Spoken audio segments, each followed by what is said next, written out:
এই পরমদয়াল শ্রী শ্রী ঠাকুরের রাঙারাতুল চরণে এতক্ষণ যারা নামামৃত সুধা পান করলেন, তাদের মানব জীবন শ্রেষ্ঠ জীবনের একমাত্র উদ্দেশ্য ঈশ্বর প্রাপ্তি। তা যেন এই জীবনেই সফল হয়, এই কাতর প্রার্থনা। শ্রী শ্রী ঠাকুর বললেন, রাবণ নাকি বলেছিলেন স্বর্গের সিঁড়ি বেঁধে দেবেন। তাই ঠাকুর জানিয়ে দিলেন, স্বর্গের সিঁড়ি অলরেডি বাঁধা হয়ে গেছে। আমাদের প্রত্যেকের শরীরের মধ্যেই 18টা স্তর ভেদ করে একেবারে স্বর্গরাজ্যে পৌঁছানো যায়। সেই নামধ্যানের 18টা স্তর সম্বন্ধে বিস্তারিত ঠাকুর আলোচনা করেছেন। সেটা বাইরের কোথাও নয়, সবটাই হচ্ছে আমাদের শরীর বিধানের মধ্যেই অবস্থিত। তাই স্বর্গের সিঁড়ি বাঁধার জন্য বাইরে কোথাও কোনো বস্তুর আশ্রয় হবে না। নিজের সাধন, ভজন, তপস্যা, নিষ্ঠা নিপুণভাবে ঈশ্বরের পথে মনকে নিয়ন্ত্রিত করে তার নির্দেশিত পথে তপস্যা, সাধন, ভজন করলেই আমরা পৌঁছে যাব একেবারে স্বর্গরাজ্যে। সেই জন্যে শরীরটাকে সাধনার যন্ত্র হিসাবে ব্যবহার করতে বললেন ঠাকুর। এই সাধনার যন্ত্র শরীরটাকে সুস্থ এবং সহনপটু রাখার কথা বললেন। বললেন, শ্রীবিগ্রহের মন্দির ভেবে পূজা করিস শরীরটাকে, সুস্থ এবং সহনপটু সদাচারে রাখিস তাকে। তাই পঞ্চ ইন্দ্রিয়ের মধ্যে আমাদের অনুভূতির জাগরণ হয় এই শরীরের মধ্যে। প্রাকৃতিক বৈচিত্র্য, আনন্দ, সুখ, দুঃখ সবকিছু উপভোগ করি আমরা শরীরের মাধ্যমে। এই শরীর এবং মনের সুস্থতাই হচ্ছে প্রকৃত স্বাস্থ্য। দৈনন্দিন জীবনে সুস্থতার জন্য অপরিহার্য হলো আহার, বিহার, বিধিমাফিক আচার আচরণ, নিয়মিত শরীরচর্চার সমন্বয় সাধন। এদের কোনো একটি তাচ্ছিল্য বা অবহেলা শরীর বিধান তথা স্বাস্থ্যের অবনতি অবশ্যম্ভাবী। তাই কোনো ব্যতিক্রম করলে চলবে না। বেশিরভাগ ক্ষেত্রে বর্তমান শারীরিক ব্যায়াম, পরিশ্রমের অভাবে স্বাস্থ্যহানি ঘটে থাকে এবং রোগ যন্ত্রণার সম্মুখীন হতে হয় আমাদের। প্রত্যেক সংসারে এ বিষয়ে আমরা অত্যন্ত উদাসীন। সংসারে নিয়মিত কায়িক পরিশ্রম, কাজকর্ম নিজে নিজে করার ফলে শরীর অঙ্গ প্রত্যঙ্গ কর্মঠ এবং সতেজ থাকে।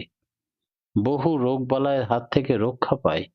উচ্চ রক্তচাপ, হৃদরোগ, অস্থিরোগ, অনিদ্রা, স্নায়ু সমস্যা, এই সমস্ত ব্যাধি থেকে মুক্ত থাকা যায়।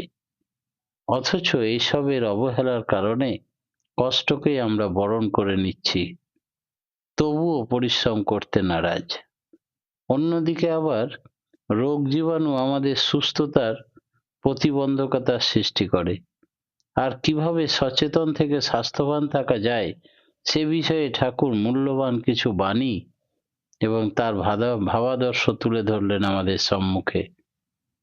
বললেন, রোগ পোষণী চলন ও ব্যবহার আত্মহত্যারই সমান। রোগে পড়ে আরোগ্য হওয়ার চাইতে প্রতিশোধ ঢের ভালো। আবার বললেন,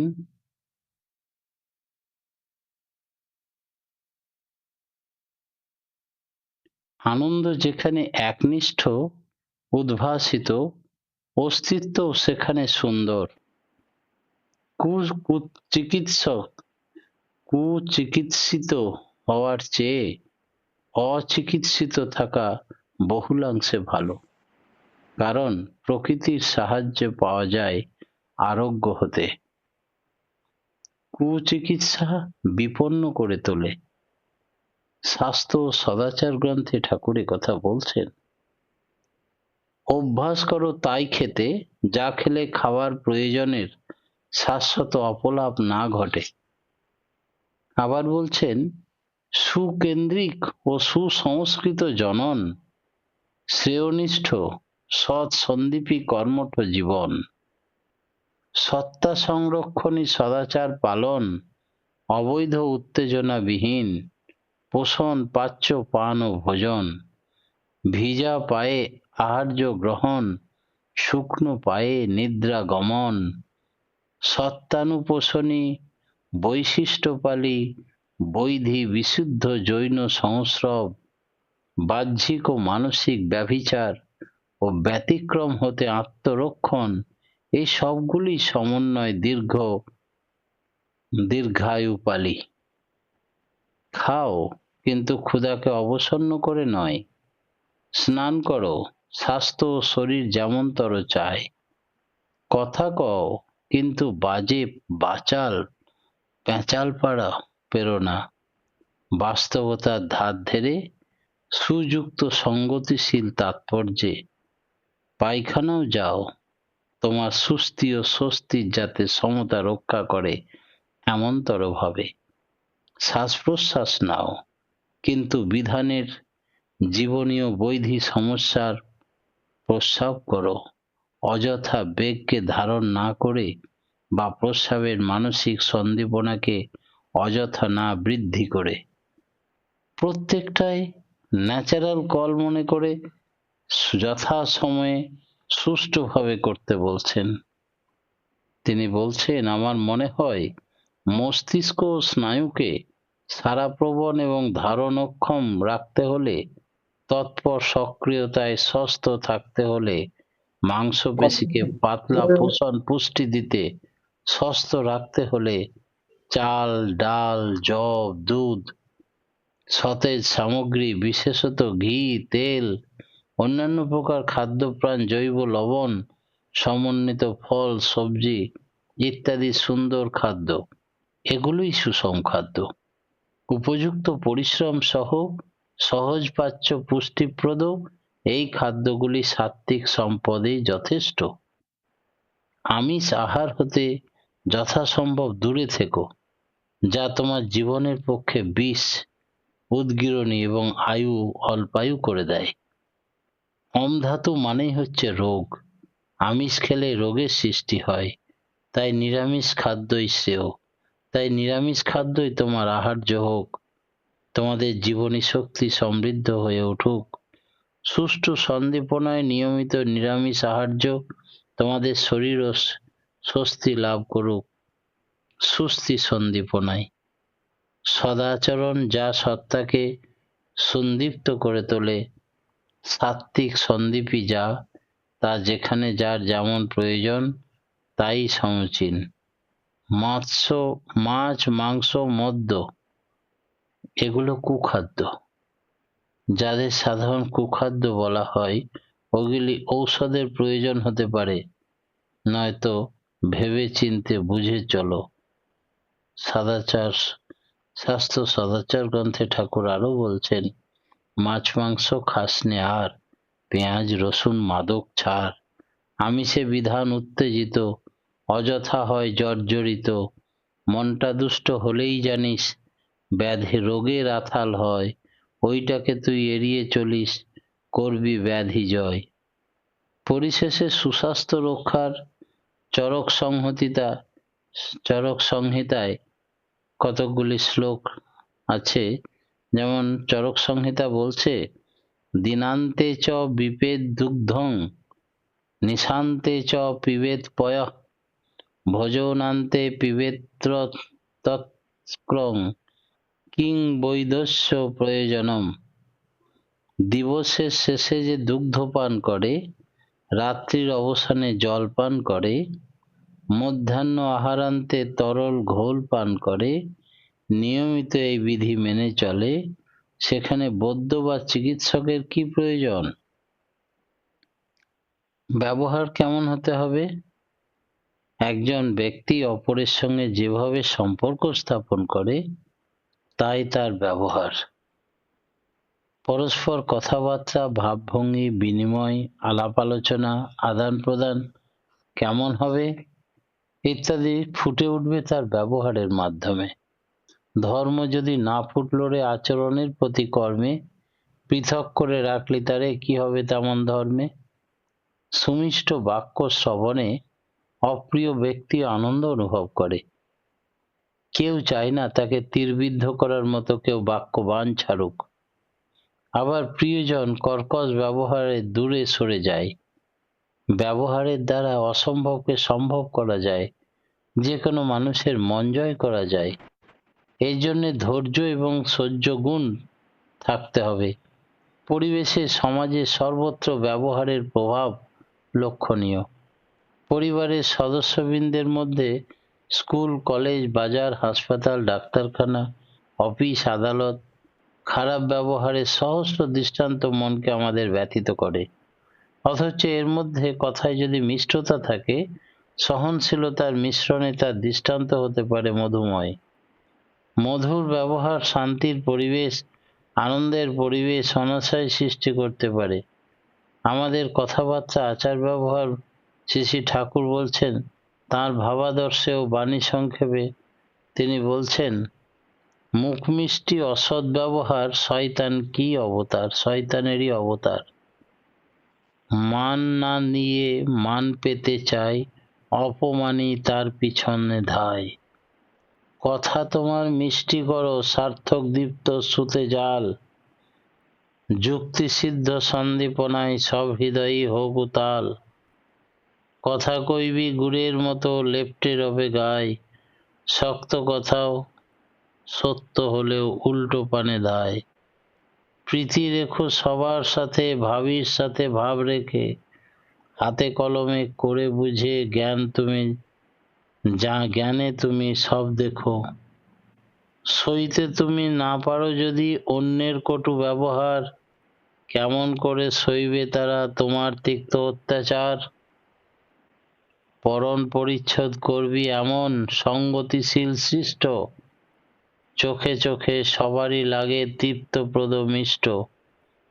ব্যবহার সব সুষ্ঠু রেখো, তুষ্টি দিও অন্তরে, আধারগুলি বিদায় দিও অন্ধকারের কন্দরে। শিষ্ট সুষ্ঠু কথা বলো, মিষ্টি ব্যবহারে, চলন বলন এমনি করে ক্রূরতা যায় হারে। দেওয়ার আগ্রহ বাড়বে যত, অর্জনও তোমার বাড়বে, শিষ্ট অর্জন যতই হবে বর্ধনাতে উঠবে। প্রাণ মাতানো কথা বলে শিষ্ট শুদ্ধিভাবে, তৃপ্ত আসবে হৃদয়েতে, সার্থকতাও পাবে। মিষ্টি কথা, দৃষ্টি মধু, মাতানো ব্যবহার, সৃষ্ট হয় সে সব পরিবেশ, হৃদয় দীপ্ত তার।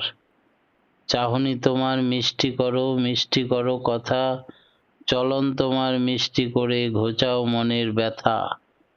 অনুশ্রুতিতে ঠাকুরের কথা বলছেন। যেমন কথায় তেমন ব্যবহারে মানুষ ফুর্তি পায়। শ্রী শ্রী ঠাকুর কত কথা বলছেন শুধু আমাদের ব্যবহার ঠিক করার জন্য। কাজ নির্বাহ হয়, সেবা সমীক্ষায় তেমনতর করে যে চলতে পারে। কিন্তু সত্যিকারের চালাক মানুষ হচ্ছে দাম্ভিক এলো, ধাবারি চলৎশীল যারা, তারা বেকুব কিন্তু ফলে।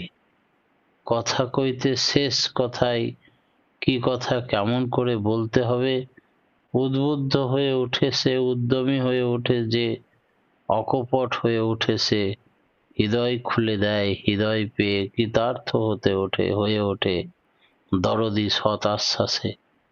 পরিপুঙ্খন্বয়ে নজর রেখে তাই সৎ ও সুহাসী হও, সার্থক হয়ে ওঠো তোমার বাক প্রত্যয়ী জ্যোতির হবিস্পন্দনে। শ্রী শ্রী ঠাকুর জ্যোতি অভিধর্মে এই ব্যবহারের কথা এমন ভাবে বললেন, দ্বন্দ্বীবৃত্তি ব্যবহারের এক অসৎ গুণ। কাউকে কোনো কথা দিয়ে যদি কথার খেলাপ না করাই ভালো, যদি করে ফেলো আগে ভাগে জানিয়ে দেবে, না হলে সেটা গভীটিন বা দ্বন্দ্ববৃত্তি হয়ে যাবে। মানুষের বহু মহৎ গুণ থাকলেও এইটুকু কারণে সমস্ত গুণ অবলুপ্ত হয়ে যায়। প্রতি পদে সে সফলতা থেকে বঞ্চিত হয়, শুধু এই গভীটিন দোষে দুষ্ট। এই প্রসঙ্গে ঠাকুর বলছেন, যে ব্যাপারে বা বিষয়ে সম্বন্ধে সময় মতো যখনই হোক, যে ব্যবস্থা করতে পারবে কি না তুমি তাতে সান্নিধ্য আছো, তাতে যদি নিশ্চয়ত্বিকা কথা দিতে পারো, না পারো তো যেও না, কিন্তু চেষ্টা করো যাতে প্রয়োজনের পূর্বেই প্রস্তুত থাকতে পারো। তুমি তাকে নিষ্পন্ন করতে পারো, এতে তোমার যোগ্যতা বাড়বে, অথচ দ্বন্দ্বীবৃত্তির হাত থেকে লাঞ্ছিত হওয়ার সম্ভাবনা কমই থাকবে। শ্রী শ্রী ঠাকুর আলোচনা প্রসঙ্গে গোবিটিন সম্বন্ধে বলছেন, এটি একটি মস্ত বড় দোষ যা মানুষের অগণিত সদ্গুণ হটিয়ে দিতে সক্ষম। কাঠের ভিতর ঘুণ লেগে যাওয়ার মতো, চরিত্রটিকে দুর্বল এবং ব্যর্থ করে তোলে। এই দ্বন্দ্বীবৃত্তি হলো একদিনে কথা না রাখা, অন্যথায় কথা রক্ষা করা। এ হলো মিথ্যাচার। মিথ্যা কথাটা এসছে মিথ ধাতু থেকে। মিথের আর এক মানে হচ্ছে নষ্ট করা। একজনের অনেক গুণ যদি থাকে আর সেই সঙ্গে যদি গোবিটিন থাকে, তার সদ্গুণের অনেক ফল নষ্ট করে দেয়। সে কিছুতেই মানুষের কাছে আস্থা অর্জন করতে পারে না। আবার প্রকৃতির বিধান এই, বহু সদ্গুণ থাকা সত্ত্বেও সে সামগ্রিক কৃতকার্যতা লাভ করতে পারে না। মিথ্যাচারজনিত অবচেতন মনের দ্বন্দ্ব, অন্তর্দ্বন্দ্ব তাকে ভিতর থেকে কুঁড়ে কুঁড়ে খায়। সে অপদার্থ হয়ে পড়ে আর হয় দুর্বল, প্রতারক, মানুষের বিরক্তিভাজন। ওর থেকে না হয়ে পারে না এমন খারাপ জিনিস আর তার নেই। যদি বলো করব, তাহলে করতেই হবে। শপথ নাও এখন থেকে, যা করতে হবে তা করবই। যদি বলো চেষ্টা করব, দেখব, তাহলে আন্তরিকভাবে চেষ্টা করবে, দেখতে হবে। ঠাকুর বলছেন, রান্না যেমন নুন ঝালের উপযুক্ত মতন মিশ্রণ ছাড়া স্বাদেও ভালো হয় না, তেমনি শুধুমাত্র অসার ভালো মানুষ হলেও তোমার চলবে না। চতুর হওয়া চাই, তীক্ষ্ণ হওয়া চাই, দক্ষ কর্মকুশল হওয়া চাই, তবেই তো কৃতি। না হলে পারবে কি করে? অন্তরায় অতিক্রম করে সম্বর্ধনার দিকে শ্রী শ্রী ঠাকুরের আচারচর্যাতে একথা বলা আছে। শ্রী শ্রী ঠাকুর বললেন, নারী সমাজে নারীর ভূমিকা বিশেষ গুরুত্বপূর্ণ। তাই জন্য মায়েদের জন্য একটা নারীর নীতি, নারীর পথের কত কথা ঠাকুর বললেন। সংসারের প্রত্যেকটি গৃহে শান্তির স্বর্গ রচনা করে এই নারী।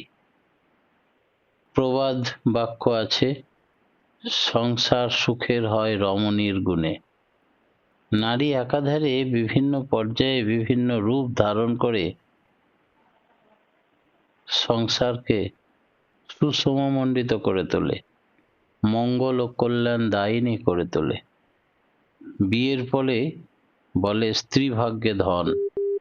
বহু সুখী দাম্পত্য জীবনই মানুষকে সমৃদ্ধশালী করে তোলে। তাই নারীর ভূমিকা দাম্পত্য জীবন সব জীবনে যথেষ্ট গুরুত্ব আছে। পরম প্রেমময় পরম দয়াল শ্রী শ্রী ঠাকুরের রাঙারাতুল চরণে প্রত্যেকের সার্বিক মঙ্গল প্রার্থনা জানিয়ে আজকের মতো আমার ক্ষুদ্র বক্তব্য এখানে শেষ করলাম। জয় গুরু।